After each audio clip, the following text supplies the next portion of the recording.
Come make me tell you about the things them way I want, sir. Back in the days when the dancer used to warm, sir.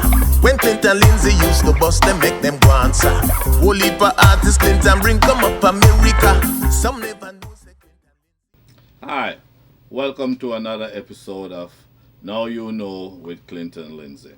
I want to thank you all for checking out my page and for making comments and subscribing.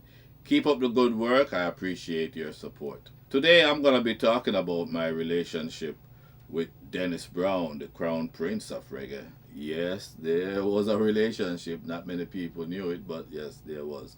But it's not what you really think, but I'm going to tell it to you. Back in 1971, just about the summer of 71, there was a TV show on a local production on JBC TV, Life with the Lickles. And Arthur Brown was one of the characters on that TV series. Used to be on Sunday evenings.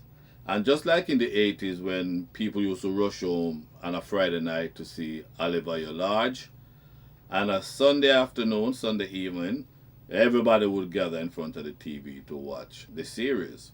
Now, one Sunday evening, my guardian, Aunt B, I call her Aunt B, and my sister and I were sitting down watching this The Life with the Lickles. It went to a commercial break, then Aunt B said, I know him. And I'm like, you know who you know? She said, I know him. And I'm like, Mr. Brown, Arthur Brown? She said, yeah, I know him. I said, Aunt B, you know Arthur Brown? How do you know him? You know, I mean, you're the man, a big TV star. And she's claiming that she knew him. I said, okay. She said they used to go to school together. Gregory Park, St. Catherine. Now, Gregory Park is that place over by where Portmore is now. But long before Portmore, long before Independence City, there was Gregory Park. And she said that they used to go to school in that area. The father used to sing Sunday morning in the church, Mr. Brown's father. She said you could stay a mile away hear him because he had such a big voice. She said Arthur Brown could sing, but it was really his father was a singer. So I said, so you know them well? She said, yeah. I said, was he your boyfriend? She said, well, you know, in those days you couldn't say, tell people you have a boyfriend. So we're talking about in the 20s, in the 1930s, somewhere around there. So anyway, I was like a bit surprised and excited that she knew him because he's on TV. 2 to 3 months later, she was getting ready to go to this funeral. And I'm like, she was telling me, you know, it's someone that she knew from back in the day when she was a teenager or whatever. But when she came back from the funeral, I asked her, how was it? She said, got a good turnout. You know, old people used to say these things. And she was telling me, I saw this guy, that girl, and people that she knew from those days. And then she said to me, oh yeah, and Arthur was there. At the time, it didn't hit me. I said, Arthur, who was that? Whoa, Mr. Brown was there? She said, yeah, he was there. I said, wow, so what did you guys talk about? Yeah, we talk about, he's giving me, update on what his brother, all the family members were up to. And she said to me, you know that guy that sings, that young guy that sings Dennis Brown? I said, yeah. I said, that's Dennis Brown's father. Dennis Brown's father? Arthur Brown, the guy on TV, Dennis Brown's father? She said, yep, that's what he said. I remember she said to me, Mr. Brown's father was the real singer. And Arthur Brown confirmed it with her that Dennis didn't get his singing from him. He got it from his grandfather. So now I'm more excited than ever because Dennis Brown. So I was excited about that. She said, yeah. I think by October of 1971, I was sitting on the veranda one Saturday afternoon. We were living at the time in this tenement yard, 61 King Street. The house we were living in was at the back of the yard. So when you're coming in, walk a little before you get to our house. So I was sitting on the veranda and I heard this commotion. And I'm like, wow, what's going on? I knew someone was coming in because you could hear the commotion up front. When me look, now Mr. Brown, I walked down and people were like waving at him waving. And I'm like, oh, he had a distinction that wherever he went, you can recognize him because he have the beard and tall and walk upright. So he came up to the veranda and he asked me if this is where Birdie, because I guess back in those days they would call her Birdie, but in my time it's Aunt B for Birdie. I said, yeah, this is where she live, and I'm like, whoa. And then I run inside and Ambi, Mr. Brown is here, Mr. Brown. She said, huh? And she started to fix up herself, and I'm like, okay. So I went back out on the veranda and I told him that she'll be out in a minute. She was in there fixing up herself. Then she came out and they started talking. They sat on the veranda and they started talking. Every now and then I would pass just to hear what the nature of the conversation. Because, before that, I picked up a little reluctancy from Aunt B that it's something that she didn't want to talk about. What I understood from that is they were just talking about old times and friends and so on. And he was giving her the same update as to who doing what and so on. Every now and then he would start come on a Saturday, 2-3 o'clock in the afternoon. He would leave by 6:30 before it start getting dark. And I remember he came one Saturday and they were just there talking, and eventually it got so dark that they decided he wouldn't leave. He would just stay, he fixed up the living room and he slept overnight. Nice, right? So now I start getting to, everybody was like, him? I say, yeah, I'll be a friend and so on. And he started coming around regularly. And I guess Ambi, start telling him about me, because I remember one day he came and he started to question me.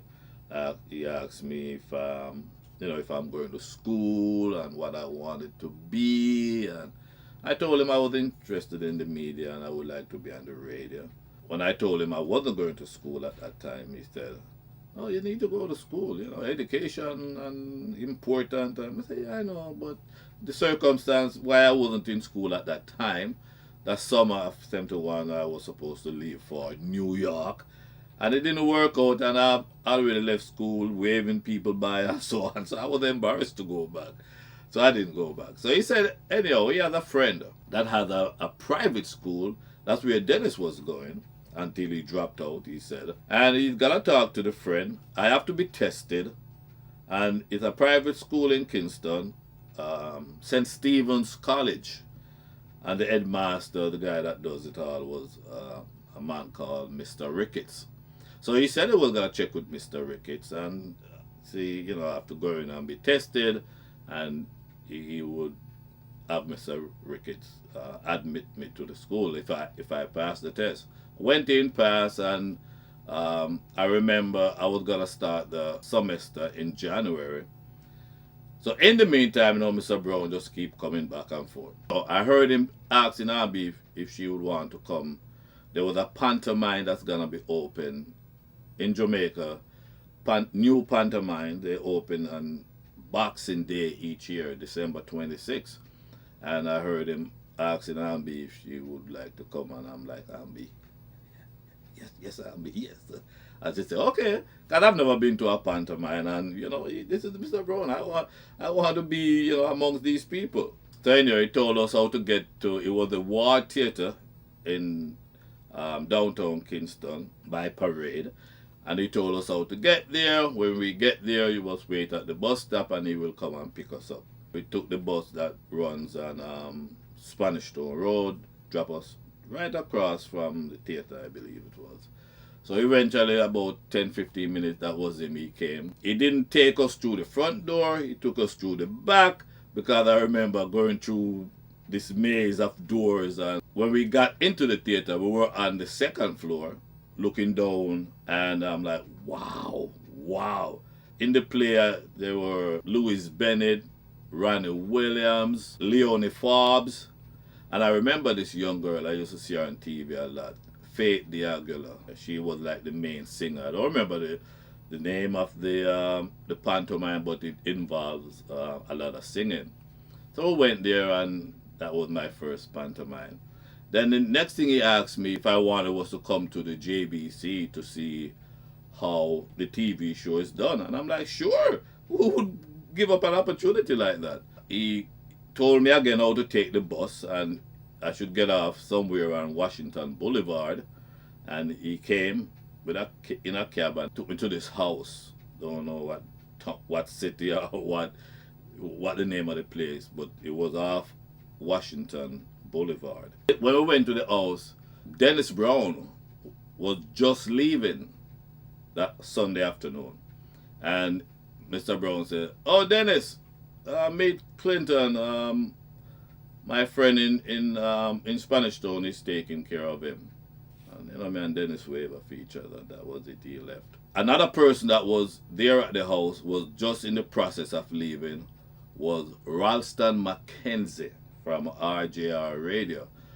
Ralston McKenzie had a Sunday afternoon show, and he picked up his bag and he was on his way out, and we waved to each other, and I'm like, man, wow. So Mr. Brown, I think he came for a change of clothes or his costume for that Sunday production, and we left, went to JBC, and at JBC in the television production era, I saw people like Tony Patel. He used to read news. He was also dabbling in acting. So, I was running around with these people. Well, with Mr. Brown taking me here and there. And I noticed he was taking an interest in me. And while he was taking that interest in me, he was complaining about Dennis. One of the things he was saying that all Dennis said is music. That's all full up his head. Mr. Brown was a bit disappointed that Dennis had dropped out of school and he wanted Dennis to go all the way. I always said that, yeah, music is one thing, but, get an education. You know what the old folks say. Because I guess he didn't see Dennis making a living from the music, like most from that generation. And Mr. Brown would come by the school every now and then to check up on me, ask Mr. Ricketts how I'm doing and so on and so on. And Mr. Ricketts would tell him, yeah, he's doing well and he's a smart kid. And I remember Mr. Brown had said to me, the school was on Retirement Road, across the street where Sonic Sound would be, right in Crossroads, Retirement Road. And he would come and he would say to me, whenever I need anything, if I need anything, I should just let him know. Mr. Brown used to work around the corner in this government office. And he told me where, and I've been there 1 or 2 times to get money from him. Either in town and you want lunch or you run out of lunch money. We go Tasties was right around the corner. Bruce's Party was right around the corner. The theaters were right there. So I went there a couple of times to get money from him. And I remember he came and he had the Afternoon Star rolled up. Well, opened up. And on one side there was the comic, where the comic strips were. And for me, it was those Mutt and Jeff, Tarzan, and those comics. That's what I read. But on the other side, there were things that mainly for the adults. And one of the things that I've always seen, but I never really understood it, was crossword puzzle. Crossword puzzle. I saw him with pen writing up, and I'm like, Mr. Bro, what's that? He said, this is a crossword puzzle. You don't know it? I said, I've seen it, but how does it work? Or what? He said, oh, you see these words, they are clues to fill in the boxes, and he was showing me, and I picked it up right there and then. I start doing crossword puzzle now when I get the Star or the Gleaner. I would buy the books. I got hooked on it because it's challenging, and when you want to exercise your brain, you get yourself. As a matter of fact, look at this. This is my copy. I buy them. I've never been out of a crossword puzzle since that time. TV crossword puzzle, just to get them. So anyhow, this is how we started to develop this relationship. One day, I was on my way to go see Mr. Brown around the corner where the taxis used to park in Crossroads around the corner. On my way guess who I saw coming the opposite direction, facing me? None other than Dennis Brown. In 1971, he had the big tune, What About the Half, Things in Life, and Baby Don't Do It. Those were like 3 songs. And he was coming from his dad. I was going to his dad. So, I stop him and say, "Hey, Dennis, is your dad there?" He said, "No, they're closed." It was a Thursday, and back in those days, government offices, banks, and post offices, they close half a day, like 1 or 2 o'clock. School will stay open, but government offices. So when he said that they were closed, I said, "Oh man!" But I still didn't want to have a dialogue with Dennis Brown because I was kind of a bit concerned about what his dad was telling him about me. So when he said that his dad was there, I continued walking and he continued his way. People were shouting at him, cars were blowing horns, and he was enjoying that, that attention. So I walked for about maybe 30 seconds, and then I look around and he was making the corner. I'm saying, okay, phew. So I turned around and went over to the bus stop, and I took the bus and I went home. That me, that gotta talk to you. Cause I don't know. I remember at one point when Mr. Brown came to school, and he and Mr. Ricketts were talking, and they were talking about the song Dennis Brown, What About the Half, where Dennis Brown sang about the half being hiding. And Mr. Brown was furious. He was like, "See, that's why he needs to stay in school. He should have stayed. What is hiding?" And if you notice that song, the first version said hiding. And every version after that Dennis Brown recorded, he said the right thing. The half been hidden. So I'm sure Mr. Brown got it to him on that. Anyhow, so that was it. When I left Jamaica in 1973, Dennis Brown had one of the biggest songs, Westbound Train. I didn't tell none of my friends. I didn't tell anybody because I was just so concerned that this guy gonna look at me and say, "Yeah, you try to steal my dad," or something like that. I never mentioned it. And over the years, he has grown. I've grown. I got in the business. He's in the business. And I had a few opportunities to reintroduce myself, and I didn't do it. In 1987, Dennis Brown was the closing act at Reggae Sunsplash. And I was backstage, and Barry G asked me if I'd gotten the new song from Dennis Brown. It was the song Stop the Fighting So Early in the Morning. I said to Barry, "No, I don't have it enough." He saw Dennis and he called Dennis over. I said, "Oh, Dennis, this is Clinton Lindsay, my New York correspondent. This man that give me all this stuff and blah blah blah." And Dennis was like, yeah man, we hear you up on the radio all the while." And him say, you don't have a copy?" I said, no. So he had this girl with the box, like, that 45 box that holds maybe 20 records. He called her over. He said to her, "Should give me one of the records." And she gave me one. There were maybe about 3 left in the box because she was just giving them out to international media and so on. So I got that copy. And at that time I was still tempted to say, Dennis, who, but again, that wouldn't be the right place anyhow because it was backstage at Reggae Sunsplash. In 1998, and between 87 and 98, I've gotten several opportunities, but I ain't saying nothing to him. In 1998, we were going to present Dennis Brown with the Bob Marley Lifetime Achievement Award at the Tamika Reggae Awards. I always try my best to get all the recipients at the award. And I was concerned. At that time now, Dennis have this reputation of no show, not showing up, and so on. So I'm like, oh my goodness. There was this DJ guy that I was close to, DJ Just Screw. I was telling Just Screw, because I remember he had some sort of relationship with Dennis Brown. And I said to him, it would be nice if Dennis would show up because, it's a big honor.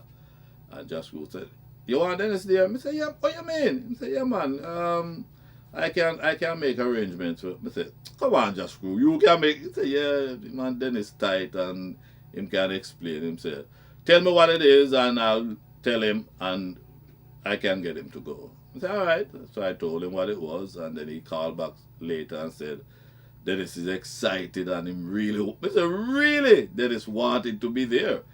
And he said, yeah, all right. I booked the ticket, hotel and everything near, and I gave that to Jascrew and everything. The night of the show, I have my radio and they're telling me the crew who and who has arrived.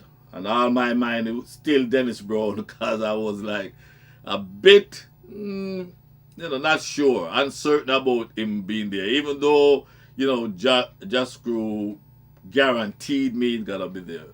So when everybody's coming in, I'm still waiting to hear Dennis Brown arrival. Eventually, they radio me. Mr. Lindsay, Dennis Brown is here. I'm like, oh, thank God, Dennis Brown is here, wow. And I said to, the crew, make sure, get him in his seat and make sure he's okay and because I wanted to pay special attention to him.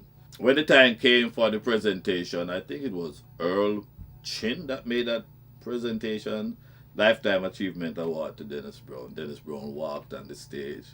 Oh man, that was like one of my finest moments of the Tamika Reggae Awards, when Dennis Brown came on stage, collected the award and thanked the crowd and so on and so on. Nice.